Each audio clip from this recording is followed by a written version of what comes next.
I do not wish for you to find yourself in trouble because of me. That is not one of our conditions. Alessandra touched his hand to stop him from taking the sword with him. Your father stood there while some man treated you like an animal, and you wish for him not to be harmed? I would not be locked up for killing a baron. I have my ways, said Edgar. Thanks to your last name and connection to the crown, you won't be locked up, but the entire town will talk about you and call you a tyrant. I do not want that to happen. I am not saying I do not want him to die. I want you to do it quietly, and there is no one to see it happening. Alessandra caught sight of Katrina standing by the front door and James returning. Katrina would cry a river about her husband's innocence and never allow anyone to forget this moment. There was also the issue with their engagement.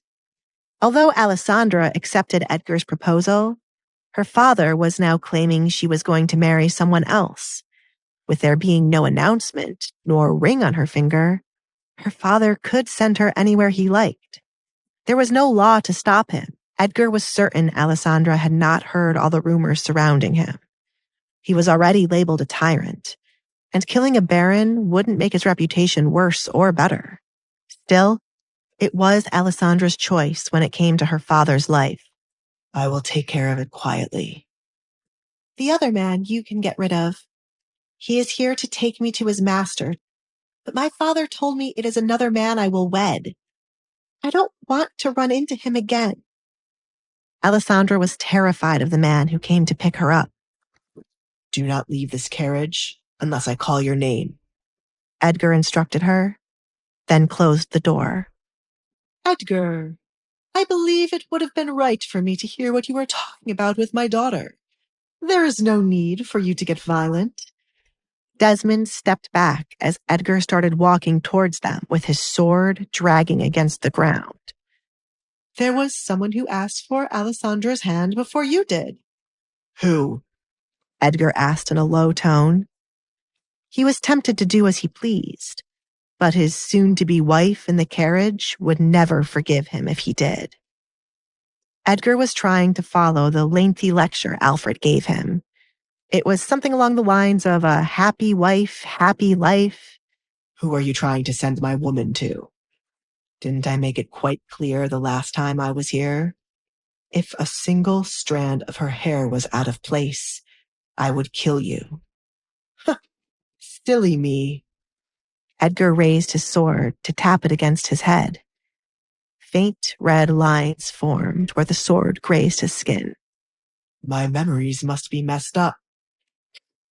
Careful, Edgar, Desmond gulped. What sort of madman would tap their head with a sword?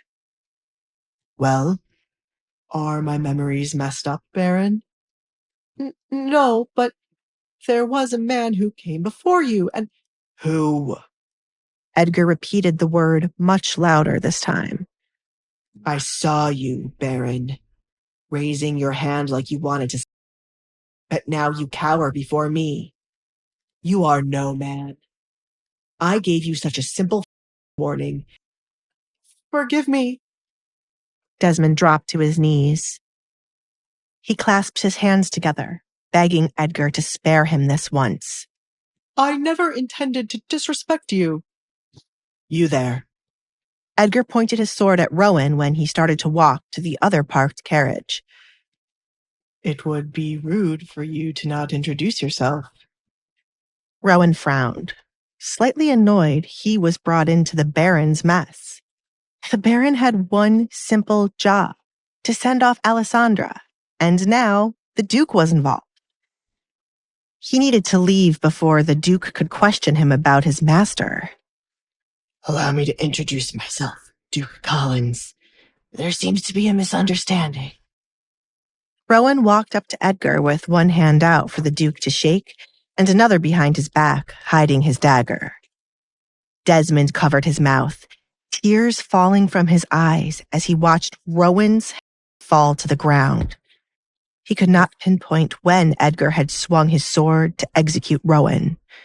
The only evidence was Rowan's severed head and the rest of his body falling to the ground, staining it with blood. Hey, I'm Alessandra. If you're wondering what happens next, download the Pocket FM app now and listen to the exciting episodes of The Duke's Masked Bride.